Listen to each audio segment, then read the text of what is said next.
When I met Blake, my life changed. I'd never had a real friend until I met him. Even in kindergarten, I'd be that weird kid who'd spend recess on his own in the corner. It was in the summer of 1993. Blake's family moved in a few streets down from us. His mother Lilibet, determined to worm her way into the country club, knocked on the door of the largest house in the suburb and presented my mom with a fresh peach cobbler. They two were inseparable from that day forth. Every time Lilibet would come around for a wine evening with my mother, she'd bring Blake along. I never knew what his father worked as, but I did know that he was only ever around on the weekend. I hit it off with Blake instantly. We'd spend long summer evenings upsetting wasp nests and drinking Hawaiian punch, while our mothers kept a loose eye on us from the porch. My backyard doesn't really end. Instead, it leads into the green blanket of Jefferson National Forest. Blake and I would spend hours playing in the maze of trees, building forts and sword fighting with sticks. We'd dare each other further and further into the woods, but eventually one of us would always chicken out before we went too deep, usually me. Blake was my best friend for 5 years. We'd still hang out every day, even after our parents had a major falling out. I suppose we both knew that we had no one else to fill our time with. He went missing on a sticky summer day in 1998. His mother had begrudgingly dropped him off at my house.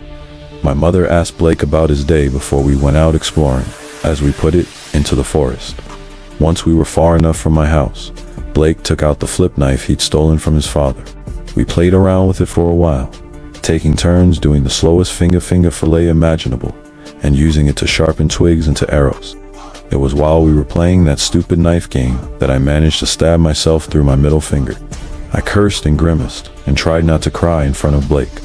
I slumped onto a rotting, moss-covered log and nursed my mutilated finger. For some reason, I thought blowing on it would help. Blake made an unhelpful joke before picking the knife up and sitting next to me. I told him I was fine, and he started to list off some facts he knew about tetanus. I shoved him off the log, and we both laughed. Blake got up, brushing the leaves off himself, and told me he'd just gotten a great idea. He said that while we had the knife, we should carve our names into a tree. That way, anyone who sees the message will know that Blake and Robbie are best friends. I told him it was a great idea, and that he should pick out the sturdiest tree he can find while I go get a plaster. Blake began his expedition, and I walked back to the house, holding my still bleeding figure in an old tissue. I didn't realize how close we were to my house until it quickly came into view, and I hoped my mother hadn't heard me swearing. She was lying back on a daycare, reading a gossip magazine and sipping from a glass of white wine. She jumped up as soon as she noticed my hand. Soon after, my finger was lathered in Germaline and wrapped in a band. I lied and told my mother that I'd cut it on a particularly sharp stone. She seemed to buy it, or at least I thought she did.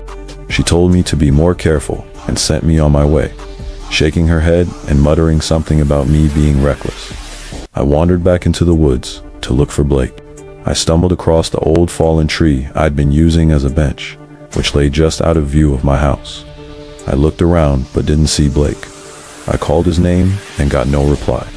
I started to meander around, wary that Blake could jump out at me at any second. He was always like that, playing tricks on me. Once he left his grandmother's old doll that he knew I hated in my room after a sleepover. He still wishes that he'd been there to see my reaction. I'm wandering between the trees, further from my garden and deeper into the unrelinquishing forest. Something catches my eye, a metallic glint. I turn to see an old oak tree, its limbs tangled and broken like a car crash victim. It was the oldest tree on the property, as far we knew.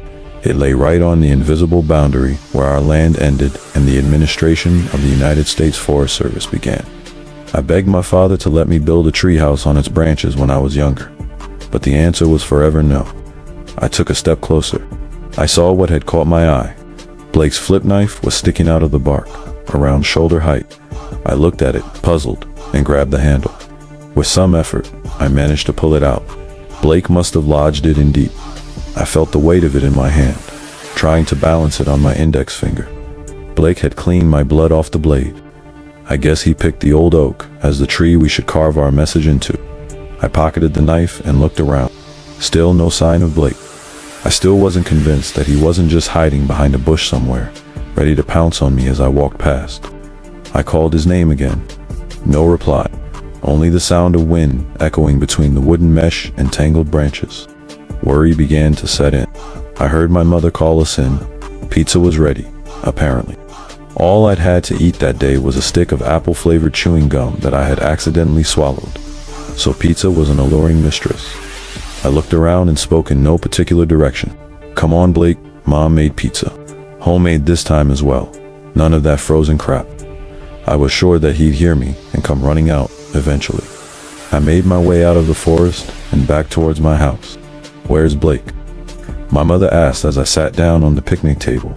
"He's around. Somewhere," I replied. "I reckon he was trying to prank me. He'll come crawling out of his hiding spot as soon as he smells this." We laughed and began to eat.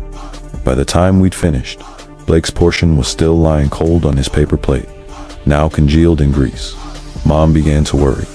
She was like Blake's second mother, and practically was his mother when his parents were going through their divorce. As soon as I finished, she sent me back out to the forest to look for him. This time she came with me. Half an hour later, there was still no sign. My mother made me walk her through our entire afternoon. I confessed to her that we'd been playing with a knife. I immediately felt like I shouldn't have. She berated me about safety, but stopped suddenly as she began to think the worst of what could have happened to Blake.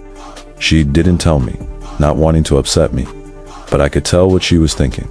What if Blake had cut himself? Worse, what if he'd been running, knife in hand, and tripped on a root? My mother called Lilibet soon after. She arrived before the hour's end and started a screaming match with Mom as soon as she burst through our front door. Something about losing her sweet baby boy. I wasn't sure. I had my hands over my ears for most of it. The police came next. They assured us Tar, since he'd only been gone for a little more than an hour, there shouldn't be anything to worry about. He was probably sitting by a tree, nursing a twisted ankle. Lilibet filled in a missing people's report just after sundown. The rest of the day was a hectic search. Eventually, my mother told me to go back inside and go to bed. I protested, wanting to be the one to find him, but eventually relented. She led me back to the house and tucked me into bed before she rejoined Lilibet. I managed to fall asleep, weariness winning the battle against worry. I was woken up by talking just outside of my bedroom window. I checked the time, 6:02. I rolled out of bed and went to my window and peered outside. There was a group of people congregated in the garden, a search party. A few carried torches, although it was already bright enough to see clearly. I recognized some of the men from around town. Mr. Hall, my geography teacher, was the first one to catch my eye. He gave me a sympathetic wave and went back to listening to the police officer, who was organizing the group into smaller parties. Soon thereafter, they set off into the woods. By the time that I got up, Blake had been gone for 15 hours. It's a myth that you have to wait 24 hours to report someone missing. Really, you should do it as soon as their absence becomes suspicious. Some law enforcers do suggest waiting 24 hours, but that's just an advisory, or a polite way of saying, "Ma'am, could it be that your husband is just blackout drunk in a ditch somewhere?" That day, the search party found nothing. Not a piece of cloth or lost shoe. There was no trace of Blake at all. The police brought in sniffer dogs, which were equally ineffective. The searches began to peter out after 3 weeks. Local law enforcement explained there was simply nothing more they could do. Still, people didn't give up hope. Lilibet would spend hours on her own, wandering through the woods looking for her son. She'd often turn up at our house late at night, looking for a place to stay so she could resume the search as soon as her tired body allowed her. It was a wonder that she never got lost herself. Police suspicion immediately fell on my father, even though he was working at the time of the disappearance. He had a criminal record from his teenage years. Nothing major, but they used it as rope to tie his noose. As the sheriff kept repeating that they had no new information, the townsfolk became increasingly agitated. They tried desperately to use my father as a scapegoat, a patsy, but there was nothing. No evidence that Blake had even left my backyard, let alone for a murder. My father avoided jail, but not the death of his reputation. My father lost his job, although he was never convicted. The stigma of being the lead suspect in a missing child case was not good for a children's ombudsman. He couldn't find work anywhere in town. Months had passed now since Blake's disappearance. I was back to being friendless and heavily bullied at school. I'd still walk home with Blake every day though, as his missing posters lined every lamppost from the school to my house. My mother began working again, being able to return to her position at the local women's college. It was enough to keep our family afloat, but not my parents' marriage. Their divorce was finalized on Millennium Eve. I knew it was coming, although I enjoyed ignoring the signs. My father spent most of 1999 drunk at home. High school was a nightmare, but at least it gave me a sense of normalcy. I like to think that I was a good student, not that it mattered. I had to drop out of college in 2008 to care for my mother. She passed away from lung cancer in 2009, leaving me alone with the family home and more debt than I'd be worth in a decade. I lost contact with my father after my mother's funeral. Last I knew, he was living in a trailer park near the coast. I should have sold the house. Anyone in my family I still talk to told me that the place was far too big for one person to hollow. I should have sold it, but I didn't. Buried in the walls of that house were the memories of my happy childhood, and that was priceless. I did have to sell almost every item of furniture, every piece of jewelry, every last possession just to keep my head above water. Worst of all, I had to work in retail. My life was at a dead end. Every day was the same as its predecessor, and will undoubtedly be the same as its successor. I'd wake up, go to work, come home, eat, drink, sleep, and wake up again the next morning. The only thing that kept me going was Lucy. She was a cashier at the small corner shop I worked at. She was a little younger than me. Her parents had kicked her out when she was 19. The art college she attended kicked her out as well, a few short years later. She ended up back here and has been stuck in a cycle of part-time jobs ever since. We were good friends, as much as I wanted us to be more. We'd go out for drinks as often as we could, sometimes catch a movie at the local art house cinema. She's dated a few guys in the time I've known her, but nothing that didn't last more than a few weeks. I was comfortable with our friendship. I didn't want to end up like just another month-long romance. So, I kept acting like I was content with her calling me the brother she never had. If you're reading all of this and thinking that it sounds unhealthy and just a tad pathetic, then you're undoubtedly right. I just don't want to rock the boat. The night it happened began with me slumped across the front room sofa, gorging myself on off-brand cheese puffs and watching trash TV. I wiped the orange power from my fingers with my vest, picked up my phone, and messaged Lucy. "Do you want to come over for movie night?" It took her a while to reply. "Look out your window. It's the storm of the century outside." She had a point, I admit. It was the first big storm to hit us in 2016. It wasn't that bad now, but it was set to wreak havoc in a few hours.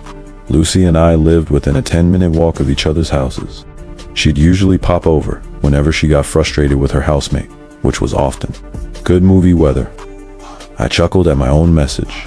Lucy didn't reply for a few minutes. Long enough for my show about housewives to end another about fishermen on steroids to begin. Lol. I took that as a no and set my phone back down on the coffee table. I rolled over and went back to watching the TV screen, regardless of whatever was being shown. I just switched my mind off. I didn't realize that I had fallen asleep until I was woken up. I groaned and slowly sat upright, the stale flavor of artificial cheese and Malibu on my breath. I sat there listening to the rain until I decided to get up and investigate the noise that dragged me awake. I stumbled through the living room and into the kitchen. I fumbled with the wall until my hand found the light switch, although I could tell what the problem was already. The light came on and I saw that I'd left a window wide open. The curtains had caught the wind and knocked over a plant pot. The tiled floor was covered in dirt and bits of dead philodendron. I sighed and poured myself a glass of water, trying not to get mud on my slippers, as I sat down in what used to be my father's chair at the dinner table. I swished the water around in my mouth and turned the kitchen light off so I could see outside. I sat back down and stared at the swaying trees at the foot of my backyard. At times like this, all I can think about is Blake. I wondered if he was still out there, somewhere. If I remember correctly, the last theory from the county police was that he fell down a small cave entrance, one they, or anyone else, never could find. I spat the rinse back into my cup, then shrugged my shoulders and drank it. Suddenly, the room was filled with a spectacular light. I squinted as I saw lightning strike just beyond the tree line. It was over in a split second. Thunder followed immediately after. I laughed to myself, feeling sorry for all the dog owners in the neighborhood. I never had one, but Blake did, for a while. Charles, I think his name was. Blake would tell me about how Charles would howl and whimper his way through every storm. I stopped laughing when I saw the glow. It was faint at first, then slowly grew brighter. I got to my feet, leaned over the sink, pressing my forehead against the glass pane. There was definitely dull orange glow coming from the woods. Fire was the first thing that came to my mind. Back in June, a fire was started in a camper van lot, not all that far away. It burnt down a few people's livelihoods. The news reporters said that had been started by lightning. I began opening random drawers until I found a torch. I made sure it was working, grabbed a coat, and headed outside. I almost slipped on the wooden steps of the deck. I trudged across the garden, which had been turned to mud by the storm, and continued on towards the glow. Some cover from the rain was granted as I crossed the tree line. The beam of my torch fell over a mat of rotten leaves and twigs, a fallen log, and finally, an old oak tree. The bolt of lightning had split the thing almost in half. Part of the tree was strewn, still smoldering, on the ground. The smell of charred timber overpowered the split edges of the oak were a ring of embers, the source of the orange glow that led me here. I took a step closer and was stopped by sudden realization. This was the tree Blake was intent on carving our names into. The tree I found his flick knife sticking out of. The tree I knelt at every year on the anniversary of his disappearance to pray to Saint Anthony. Tears clouded my vision as I realized I had lost my last connection to him. I was confident that the rain would dampen any attempt the fire made at spreading. I sniffed and turned around to walk back to my dry home. Robbie, I froze. Someone had called my name. It was almost hidden by the wind, but I was sure of it. Robbie. It was a voice I recognized. I turned around in circles, bewildered, scanning my surroundings for the source. Robbie, please. I stared at the splintered oak tree. I found it. On unsteady feet, I stepped closer and closer still to the scorched stump. I turned my torch onto its brightest setting and leaned over the side of the stump, flashing the beam down its center. The heartwood was hollowed out. In the middle of the tree, encased in oak up to his shoulders, was a small child. It was Blake. Robbie, please free me. I stared in shock and pure disbelief. I could tell my hand was shaking from how much the light danced around. It was Blake, but he's changed. His skin had the same color and texture as dried leaves. His eyes were milk white with a yellow tinge. His hair was a dirty mess and his scalp was crumbling. He was still wearing the same red shirt he had on the day of his disappearance, but it had now faded to the point of grayness. Despite all this, I knew it was really him. I finally, after all these years, had him back. And he hadn't aged a day. Blake, I whimpered. It's really you. I reached out to try and hug him, but he hissed at me. I'm sure he was scared and confused like me. Blake, please, I'm trying to get you out. Just hold on to my hands and I'll pull you out. Blake let out a long, rasping no before saying only blood can free me. I took a cautious step back. Blood? Blake, what are you talking about? Bring me blood. Bath me in it, Robbie. Free me. We stared into each other's eyes for a long moment. Then Blake's face contorted into a sickening grin. I turned and ran straight back to the house. I fell into a glut of mud, but stumbled back to my feet. I clambered up my deck and fell through the glass sliding doors. I pulled the curtain shut with such force, I broke a few of the rings. I tore off my sodden clothes as I ran upstairs. I collapsed onto the bed in my childhood bedroom and fumbled around with the bedside cabinet looking for my Zolpidem. I took 4 and turned over for a restful night. For a blissful few seconds when I woke up, I couldn't recall the events of the night prior, and then it hit me. I laid in bed until I couldn't justify it anymore. I got up and made my way downstairs. The first thing I did was grab a broom and clean, as best I could, the dirt and broken pottery on the kitchen floor. Once it was acceptably clean, I made myself a coffee and sat down on the chair that had been turned to face the window. I took a scolding sip and internally debated what I should do as I watched the trees sway in the afternoon wind. By the time the mug was empty, I had decided to talk to Blake again. I made my way out of the house and onto the now familiar trail from my garden out through the woods to the oak tree. Until I saw its split facade, I thought there was still a chance it had been all a dream. Any hopes of that ended when I saw Blake squirming around in the stump. He stopped moving when he saw me and smiled. "Who've come back, Robbie?" I want to help you, Blake," I said in a voice barely more than a whisper. "You can help me, Robbie? Bring me blood." I stared at Blake in disbelief. I didn't know what to do, what to say. Every time I looked at him, I felt this weird sense of joy. I've wanted a chance to see him one last time, every day, for the past 18 years. Now here it was, and I was thinking about turning my back on it. I couldn't understand what was going on, but I knew what I had to do. "WH, why do you need blood?" I managed to stutter out. "It will bring me back," replied Blake. "Isn't that what you want?" I looked into his blank eyes and saw compassion. It was something I hadn't felt in years. "Okay," I said. "I'll do it. I'll help you." Blake whispered a thank you, Robbie. As I turned and walked away, I went back into the house to grab my wallet, my jacket, and the keys. I locked up and got in my car. I single-mindedly drove to the nearest butcher's. I parked on a double yellow line and made my way into some generic, corporate butcher shop. The walls were lined with cured meats and pictures of oddly happy-looking cartoon pigs.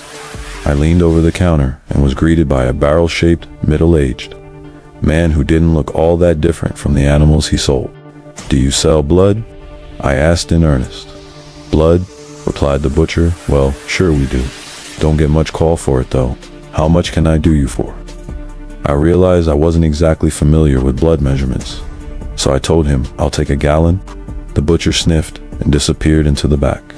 He returned a moment later with a large plastic container covered in frost. "I'm afraid we only have pork blood in stock, if that's all right." "Oh sure, that's fine. I told him. "Perfect. That'll be $18. I grimaced at the thought of giving up almost 3 hours' wages for a fool's errand. But on the other hand, my social anxiety prevented me from asking him to get a smaller portion. I reluctantly paid in full and waved the portly man a goodbye. The blood had began to thaw in the back seat of my car, leaving a stain I knew I'd never get out. I pulled into my driveway and got out. I opened the back door and unbuckled the seatbelt around the container of blood. I don't know why I put a seatbelt around it, it just felt right. I lugged the cumbersome thing out of my car and carried it through my home, out to the garden and into the forest. I heard a dull whispering coming from Blake. He stopped suddenly once he saw me. "Hello, Robbie," he said as I positioned myself in front of him. "I got what you wanted," I told him as I unscrewed the lid of the plastic jug. "Thank you, Robbie," he replied. "You're my best friend." I beamed a smile as I heaved the gallon of blood onto my shoulder. It began pouring out in a torrent, covering Blake completely in a clotless crimson. Enough of it splashed on my clothes to make it look like I'd been butchering a deer. Once it was empty, I set it down next to the stump and waited for Blake to be free. The blood began seeping into his flesh and the wood that surrounded him. There was a sound like a drain emptying as the liquid receded. Within a minute, he was completely clean. I noticed, however, that his skin seemed noticeably looser. I stood back, expecting him to squirm out of his oak prison. Instead, his face fell and he spoke in a slightly lower-pitched voice. "I need fresh blood, Robbie. Bring me fresh blood and I'll be free." I couldn't believe what I was hearing. "Fresh blood?" I stuttered. "What do you mean?" he repeated. "I need fresh blood, Robbie. Bring me fresh blood and I'll be free." I turned and stormed off. I thought I could help.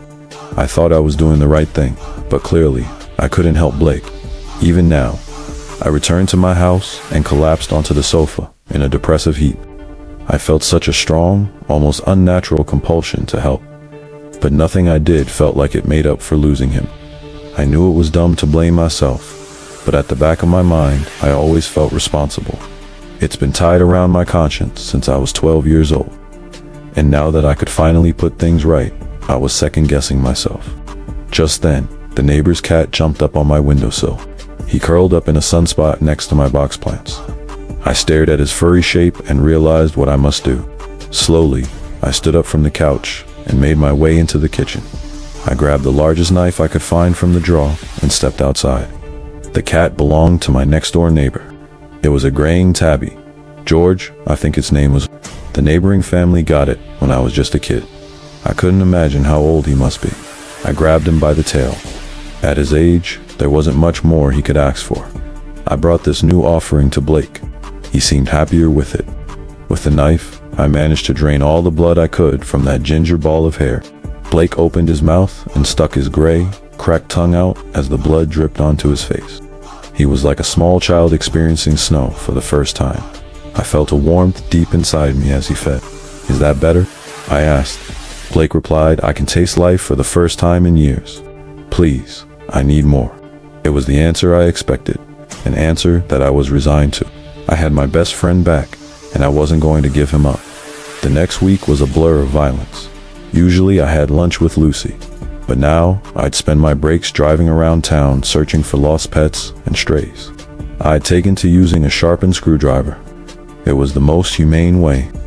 My findings would stay in the trunk of my until I could go home and feed their blood to Blake.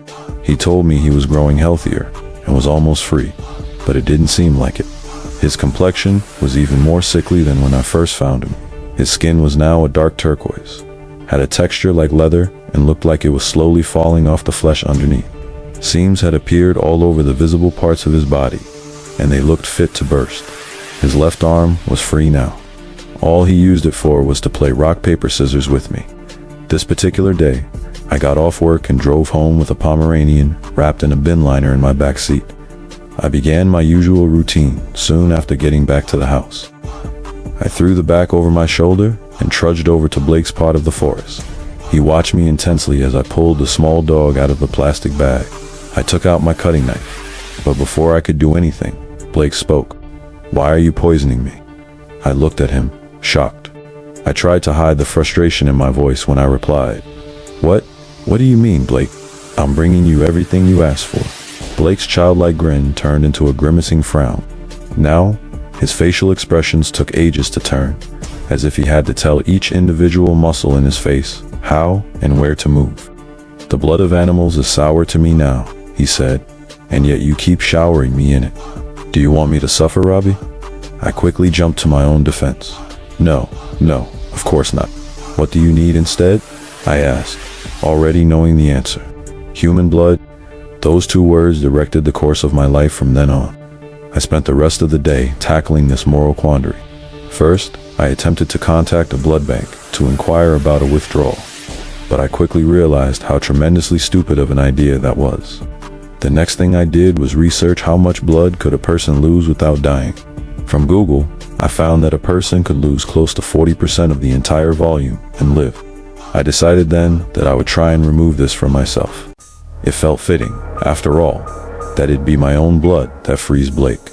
The next few days were spent preparing. I checked in on Blake regularly to see how he was doing without my blood supply. Not only was he fine, he looked more healthy and normal than he'd ever been. He insisted, however, that going this long without blood would kill him, so I endeavored to hurry up. I made a homemade 4 out of sewing needles, a turkey baster, and tubing from a long dormant fish tank.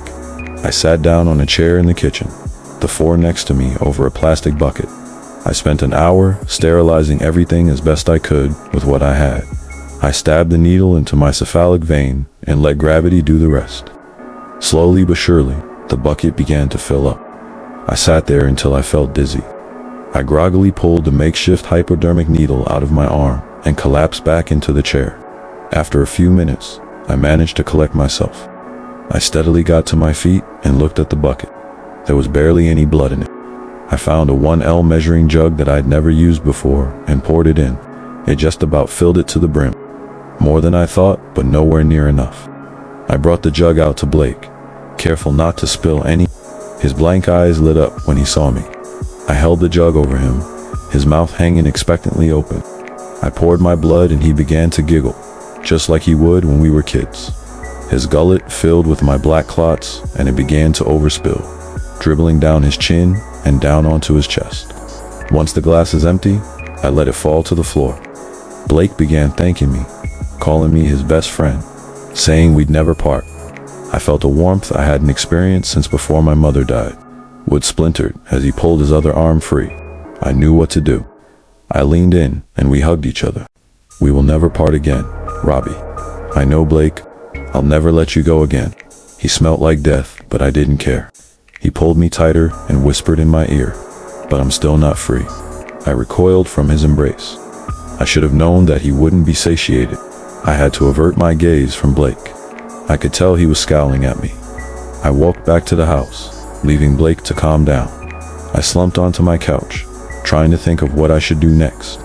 I noticed my phone on the coffee table. The past few days had been a monofocus blur. I couldn't remember the last time I picked up my phone. I grabbed it and immediately saw that Lucy had been trying to contact me. I had dozens of unread texts and missed calls from her. I'd been doing my best to avoid her at work. She tried to come round yesterday, and I just hid in my room and pretended to be out. I tapped on the notifications and read through the catalog of messages. All had the same theme, something to do with my well-being. I lay back and decided to give her a call. The phone rang for a while before she picked up. She didn't sound as concerned as I thought she'd be, but she was happy to know I was all right. She repeated what she'd been saying over text, that I felt different, distant. I told her that I was fine, really, and that she should come over tonight. She agreed, and said that she would be around at about 7 p.m. We wished each other goodbye until then, and I hung up. I had a plan. I knew that there was no other choice. If I wanted to free Blake, finally free him, then this is what I must do. I put on a jacket and slid a kitchen knife into the inside pocket. I sat and waited for Lucy. She arrived half an hour late, an impressive feat considering she only lived 10 minutes away. I could tell that she knew that something was up. I didn't know what to do, so I blurted out that I had been diagnosed with depression. It seemed to click for her then what was wrong, and she took to comforting me as best she could. Lucy had always been a tree hugger. She made me try out veganism once or twice, but it never stuck. Hearing about my struggle, the first thing she suggested was that I should get out in nature more. She asked me if there was any place that I felt truly happy. I stifled a smile and told her that I knew a place. My heart beat like a tribal drum as I led Lucy from my house, through my garden and out into the forest. I stopped for a second, letting her walk just in front of me as we came up to the stump. A few steps later, she saw it. Blake has metamorphosed since this morning. His skin had been replaced with a black mold. The only features of his face, his white eyes and teeth, floating in an inky nothingness. He didn't look like Blake at all anymore. His red t-shirt was gone, digested into his body. Wispy tendrils protruded from all over his body and connected him to the ruined oak that rose on either side of him. He still sat comfortably within the stump, but looked like he was beginning to spill out. Lucy let out a scream that sent the crows flying from their perch. Before she could run, before she could react, before she could do anything else, I grabbed her. I pushed her forward until she was inches from Blake's grinning maw. I took the knife from my pocket and slit her throat. Her screams turned to a gurgle and then ended. Blood poured from the wound and onto Blake, who still spoke with the voice of a child. "This is it," he decreed. "Just a little more." He was still saying that by the time her neck ran dry, I maneuvered her body, trying desperately not to throw up. I cut both her wrists and held her in place as the blood flowed. Suddenly, Blake began to bubble. Pustules sprang up and popped all over his body. He expanded, almost entirely enveloping the stump. I stumbled back and let Lucy's body fall. Blake's eyes rolled back into his head and disappeared, along with his teeth. His body had lost all shape now. It was just a black, writhing mass. Two hands pierced the top of the mass and split it open like a satchel. The man began to rise from the black pile, floating up through the air. It was a Native American man. He looked to be in his 60s, although his aura was unknowable, old. His legs were covered in intricate symbols of red and white, and he wore a tattered animal hide skirt. Around his neck was a carcanet of beads and feathers. He began speaking in a language I couldn't begin to understand. I only recognized one word. "Okayus?" He didn't even look at me. He kept rising into the air, past the tree line and further still. I craned my neck and shielded my eyes from the evening sun. The man continued up into the sky until he came to a stop, 100 feet or so from the ground. His incantations hastened, and he began to vibrate. Suddenly, he exploded into a cloud of ash, which caught on the wind and fluttered away. I clambered over to the stump, but the black mess had already begun to evaporate. There was no trace of Blake. There was no sign that he'd been there at all. There was nothing. I spent the next few years on the run for murder. My old life died with Lucy. In the past 8 years, I've written this account out dozens of times. It is my admission of guilt. Now, I am finally at peace with it. Make of it what you will, and leave me unburdened. I don't know what I let into the world, but there is nothing left I can do. I love you, Blake.